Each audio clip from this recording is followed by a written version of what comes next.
Okay, what we're going to do is continue our discussion about how to write chemical reactions by talking about the different types of reactions. The purpose of this podcast is to teach you the 5 basic types of reactions and how to predict products. In other words, if you're given reactants, you should be able to say, or more appropriately write, what the products of that reaction would be.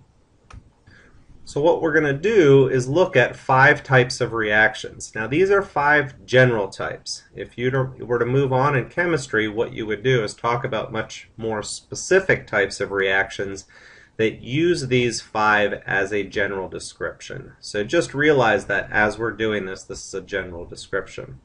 Okay, so the first type of reaction that we're going to talk about is called a combination. And it takes the form A plus B yields A, B. In other words, you're combining more than one reactant to produce one product.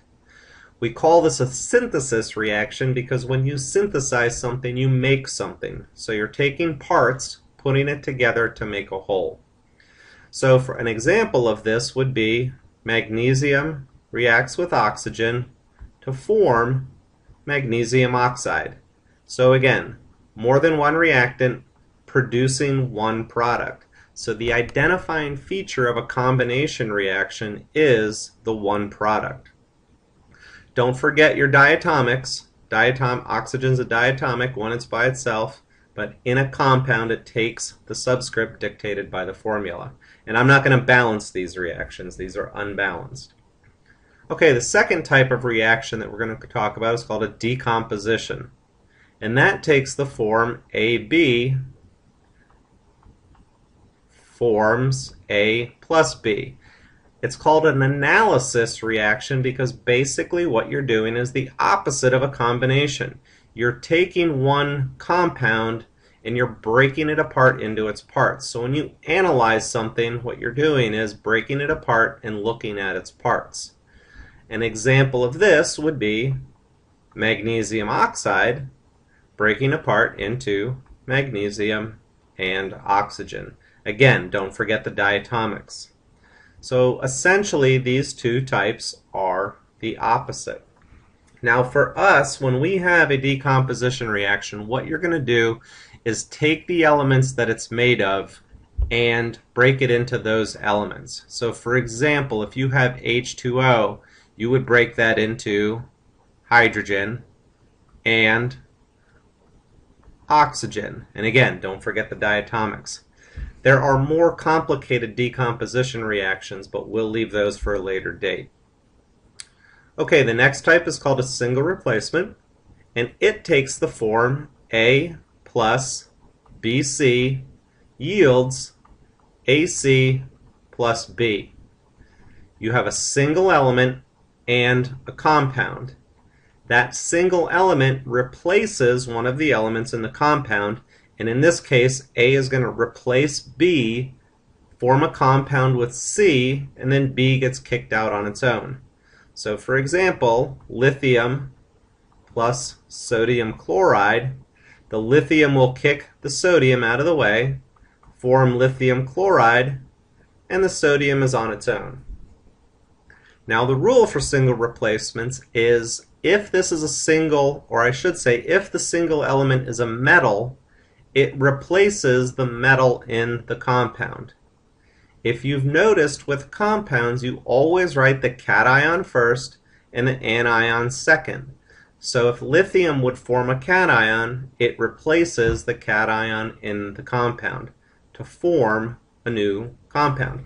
For instance, if lithium tried to replace chlorine, you would have sodium and lithium trying to form a bond, and we don't do that. If the single element were a nonmetal, say it's nitrogen plus sodium chloride. Now this reaction wouldn't happen in real life, but we can write it. Since nitrogen is a nonmetal, it's going to replace the nonmetal and form a compound with sodium, so we would have sodium nitride and then chlorine on its own. Again, don't forget the diatomics. Subscripts and formulas are dictated by the formula. Okay, let's take a look at double replacement. Double replacement, you have two compounds, AB plus CD. These two compounds are usually what we call aqueous compounds, and we'll talk about what that means a little bit later. Well, you already know what the definition of it is, but we'll talk about how to determine that. Okay, in a double replacement reaction, the two cations in the compounds, in other words A and C, remember cations are always written first in the formula, switch places. So A is going to form a compound with D. In other words, A takes the place of C, forms a compound with D, and then C is going to form a compound with B. So your cations are switching. You could also think of it as the anions switching. Either one, it's going to be the same result, but it's the cations switching. So an example would be lithium fluoride plus sodium nitride. The two cations, lithium and sodium, switch.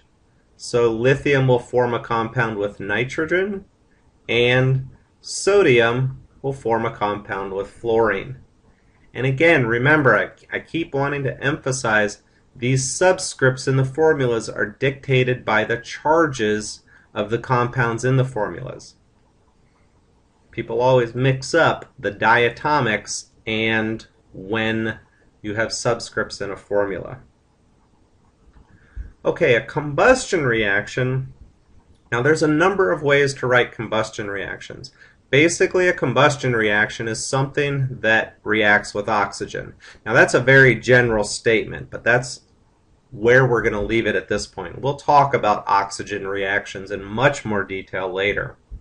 So anyway, for us, a combustion reaction is when you have what we call a hydrocarbon, and a hydrocarbon is made up of carbon and hydrogen. So you've got some subscript here and some subscript there. Sometimes you'll have an OH stuck onto it, but it's basically carbon and hydrogen with the possibility of an OH stuck on the end. Now these are a very structured type of reaction. Let's use C2H6 as our example. It's always the hydrocarbon reacts with oxygen. The two products are always carbon dioxide and water. Now if you have an incomplete combustion, you do have other products like carbon monoxide.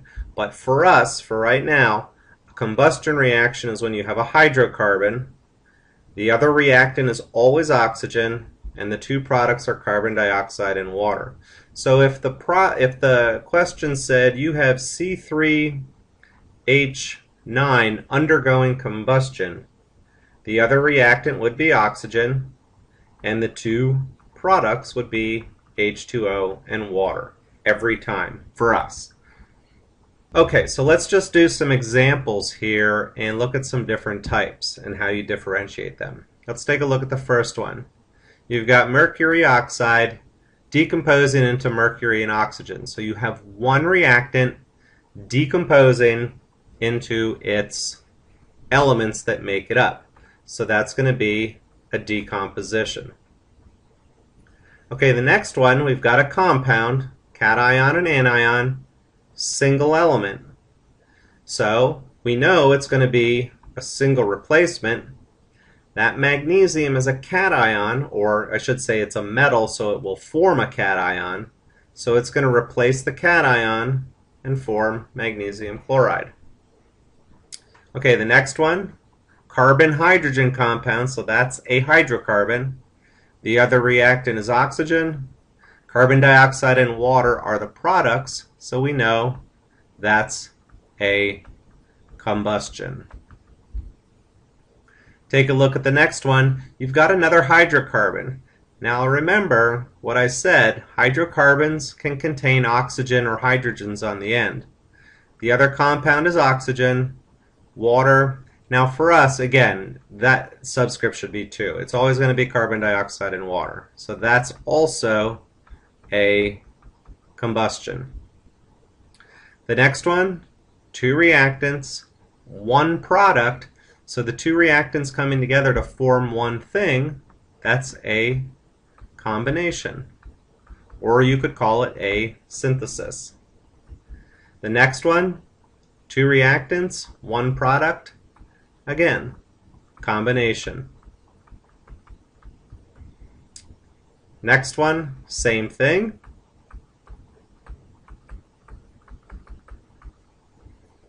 The next one, we have aluminum oxide breaking up into its parts, so we have decomposition.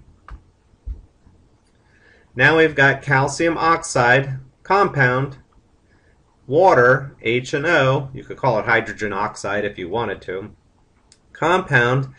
Now initially you might think, all right, well this is definitely going to be a double replacement, however, one product. So these two things are coming together to form one thing, so that is a combination. Okay, so go through this vodcast as many times as you need to, do the problems in the practice packet, and get very comfortable with identifying types of reactions. What you really want to work on, though, is writing the products of those reactions, and that's what we'll do a lot of practice with in this unit.